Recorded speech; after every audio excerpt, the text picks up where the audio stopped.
তো নমস্কার প্রত্যেকেই, শুভ সন্ধ্যা।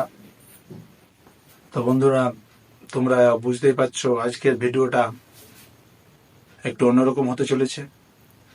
আমাদের দেশের জরুরি পরিস্থিতি নিয়ে আমাদের দেশের প্রধানমন্ত্রী ও স্বরাষ্ট্রমন্ত্রী সমস্ত রাজ্যের মুখ্যমন্ত্রীকে সাংবাদিক সম্মেলন করে জানিয়ে দিয়েছেন যেন তারা প্রতিটি নিজের নিজের রাজ্যে মক ড্রিল করে। 1971-এর পর এই প্রথম আবারও দেশ যুদ্ধের মুখোমুখি। এমতো অবস্থায় স্বরাষ্ট্রমন্ত্রীর প্রতিটি রাজ্যের মুখ্যমন্ত্রীকে প্রায় 244টি মতন জেলাতে মক ড্রিল করার অনুমতি দিয়েছে। তো আমরা ভিডিওর শুরুতেই জেনে নেব, অনেক হয়তো জানো না এই মক ড্রিল কি। মক ড্রিল এর উদ্দেশ্য কি, কারা কারা এতে যোগদান করে, এই সব কিছুই আমরা মক ড্রিল কি, কারা কারা মক ড্রিল করে, এই সব কিছু আমরা ভিডিও মারফত জানবো। তো ভিডিওটা সম্পূর্ণ দেখবে। চলো তাহলে ভিডিওটা শুরু করা যাক। ভিডিওর শুরুতেই আমরা জানবো যে মক ড্রিল কি।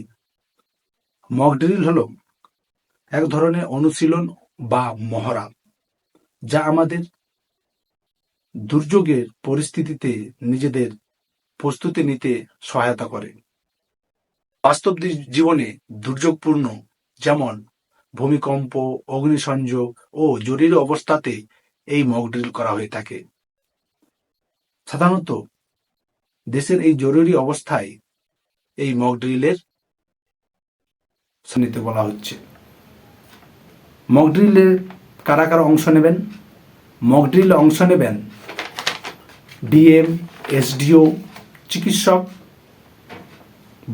বন বিভাগের আধিকারিকরা, দমকল, সিভিল ডিফেন্স, হোমগার্ড ও ডাক্তার ও সাধারণ নাগরিক, স্কুল কলেজের ছাত্রছাত্রীরা, এনসিসির ছাত্রছাত্রীরা প্রত্যেকেই এই মক ড্রিলে অংশ নিতে পারেন। মক ড্রিলে কী কী শেখানো হয়?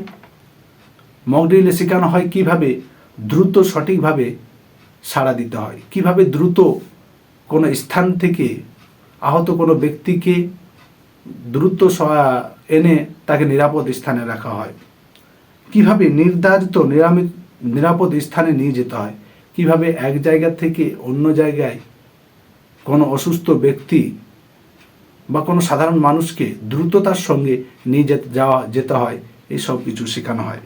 এবং শেখানো হয় কিভাবে একদিকে যেমন জীবনকে রক্ষা করব, অপরদিকে আমরা কিভাবে আমাদের সম্পদ রক্ষা করব, এই সমস্ত বিষয়ে শেখানো হয়।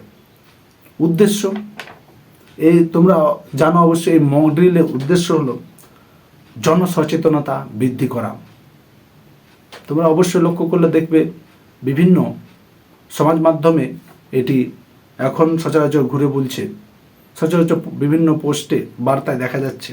তাও আমিও তোমাদের বলে দিতে চাই যে উদ্দেশ্য হলো জনসচেতনতা বৃদ্ধি করা, প্রতিক্রিয়ায় গতি ও দক্ষতা বাড়ানো। যে কোনো প্রতিক্রিয়া হবে তার মধ্যে যেন গতি, তার দ্রুততার সঙ্গে কাজ হয় এবং দক্ষতার সঙ্গে কাজ হয়, এইসবের জন্য এইসবই হলো এর উদ্দেশ্য। দুর্যোগের সময় আত্মবিশ্বাসের সঙ্গে কাজ করার সক্ষমতা গড়ে তোলা, দুর্যোগের পরিস্থিতিতে আত্মবিশ্বাসের সঙ্গে কাজ করা। তোমরা আরও এত জানবে পশ্চিমবঙ্গের বিভিন্ন জেলায় এই মক মহড়া বা মক ড্রিল করা হচ্ছে। তার মধ্যে উল্লেখযোগ্য হল মুর্শিদাবাদ, মালদা, পূর্ব ও পশ্চিম মেদিনীপুর, বীরভূম, বর্ধমান, হাওড়া, হুগলি। এছাড়াও আরও প্রায় 244টি মতন জেলায় এই মক ড্রিল করা হবে। কী কী করবেন এই মক ড্রিলে 7 মে ভারত সরকার যে মক ড্রিলের মহড়া ঘোষণা করেছে তাতে পরিষ্কার বলা হচ্ছে যে মক ড্রিল করা হলে তাতে সাইরেন বাজবে, এতে জনসাধারণ যেমন আতঙ্কিত না হয়। সব আলো টর্চ, সাইরেন বাজলে সব আলো টর্চ ব্ল্যাক আউট করে রাখুন। সাইরেন বাজা মাত্র 7 মে বুধবার দিন, মানে আগামীকাল এই মহড়া চলাকালীন সাইরেন শুনতে পেলে আতঙ্কিত হবেন না। সাইরেন শোনা মাত্র বাড়িতে ঢুকে পড়ুন এবং বাড়ির টর্চ লাইট যাবতীয় কিছু ব্ল্যাক আউট করে রাখুন। বাড়ির বাইরে থাকলে, ঘরে ঢোকার অবস্থা না থাকলে কাছাকাছি কোনো নিরাপদ স্থানে গিয়ে নিজেকে রক্ষা করুন। কি করবেন না, কোনো আজগুবি গুজবে কান দেবেন না। সরকারের নির্দেশ মেনে চলুন, সরকারি প্রতিক্রিয়া লক্ষ্য করুন ও সরকারি নির্দেশ মেনে চলুন। বন্ধুগণ, এই ভিডিওর মাধ্যমে এই বার্তায় আমি পৌঁছালাম যে আমরা মক ড্রিল কিভাবে আমরা এর দক্ষতা গড়ে তুলব, কারা কারা এদের সঙ্গে যুক্ত হতে পারে, এমনকি আমরা জনসাধারণ এই মক ড্রিলের ও সরকারের পক্ষে এই বিপদকালীন পরিস্থিতিতে সরকারের হাত শক্ত করতে ও আমাদের জীবনের রক্ষার্থে যারা সীমানায় পাহারা দিচ্ছে দিনরাত এক করে, তাদের হাত শক্ত করতে আমরা যেন প্রত্যেকেই সতর্ক হয়। বিভিন্ন আজগুবি গল্প যেমন না ছড়াই, আজগুবি গল্পে যেমন কান না দিই ও ভারত সরকারের কোনো খবর যেমন আমরা সোশ্যাল মিডিয়ার মাধ্যমে বা প্রচারিত না করি। তাই বন্ধুগণ, আমাদের ভারত সরকারের, আমাদের দেশের হিতে, আমাদের সৈন্যদের প্রতি ভালোবাসা রেখে আজকের এই ভিডিও শেষ করলাম।